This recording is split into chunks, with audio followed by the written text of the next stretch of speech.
आज हम शुरू करने वाले हैं कक्षा 12 की कविता 2 पतंग। तो चलिए आइए शुरू करते हैं इस कविता को। सबसे तेज बौछारें गई भादो गया। सबसे तेज बरसात का मौसम भी चला गया है और आप सभी को पता है कि बरसात के मौसम के बाद भादो आता है तो वो भी चला गया है। सवेरा हुआ खरगोश की आंखों जैसा लाल सवेरा। अब सवेरा हुआ खरगोश की आंखों जैसा लाल सवेरा। यहाँ पर सवेरे को खरगोश की आंखों की उपमा दी गई है। खरगोश की आंखें कैसी होती है? लाल लाल सी, और वो दूर से ही चमकती हैं और हमें दूर से ही नज़र आ जाती हैं।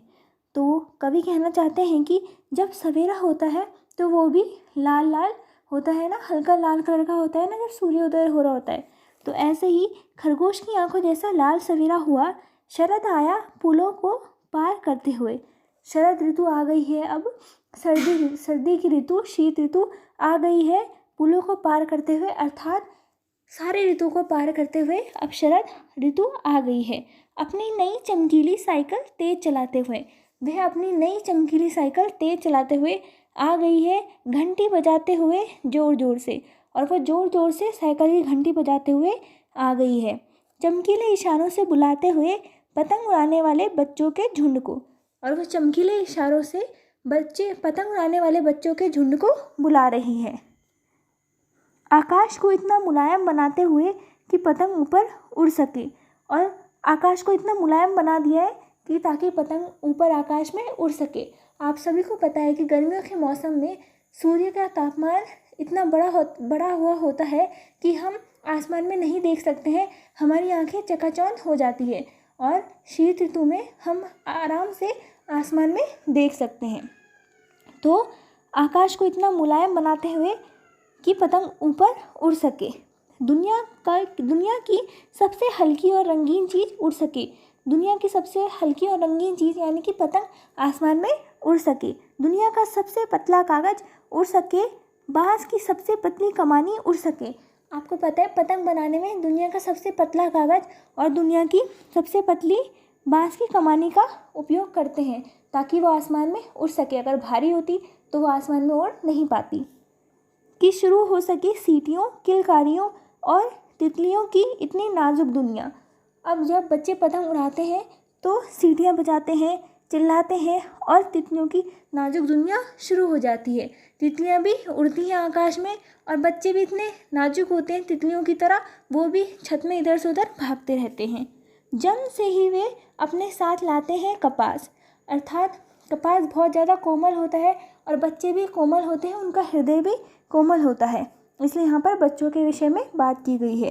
पृथ्वी घूमती हुई आती है उनके बेचैन पैरों के पास, और पृथ्वी तो घूमती रहती है, तो कवि कहता है कि पृथ्वी भी उनके बेचैन पैरों के पास आती है। जब वे दौड़ते हैं बेसुध छतों को भी नरम बनाते हुए। जब वह बेसुध मतलब होता है कि पथरीली छतें, जब वो बेसुध पथरीली छतों को भी नरम बनाते हुए भागते रहते हैं तो पृथ्वी उनके बेचैन पैरों के पास आती है। दिशाओं को मृदंग की तरह बजाते हुए, बच्चे इतने ज़ोर ज़ोर से चिल्लाते हुए छत में पतंग उड़ाते हैं, ऐसा लगता है जैसे चारों दिशाओं में बाजे बज रहे हों।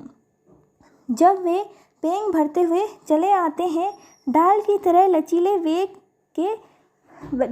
वेग से, अक्सर पेंग माने होता है झूला झूलना। जब हम झूला कैसे झूलते हैं आगे और पीछे, तो बच्चे भी ऐसे ही छत में आगे पीछे दौड़ते रहते हैं पतंग उड़ाते उड़ाते, डाल की तरह लचीले वेग से अक्सर। और वे डाल कैसी होती है? लचीली, तो बच्चे भी ऐसे ही इधर उधर छत में भागते रहते हैं लचीली डाल की तरह। छतों के खतरनाक किनारों तक उस समय गिरने से बचाता है उन्हें, और छतों के खतरनाक किनारों से भी वो नहीं गिरते हैं, और उन्हें गिरने से कौन बचाता है? सिर्फ उनके ही रोमांचित शरीर का संगीत। रोमांचित मतलब होता है जिसके रोम रोम में आनंद हो, तो उनको छत से नीचे गिरने से कौन बचाता है? उनमें जो आनंद भरा होता है पतंग उड़ाते समय, उनके मन में जो आनंद होता है वो ही उनको छत के किनारों से नीचे गिरने से बचाता है। पतंग की धड़कती ऊंचाइयां उन्हें थाम लेती है सहज एक धागे के सहारे, और पतंग की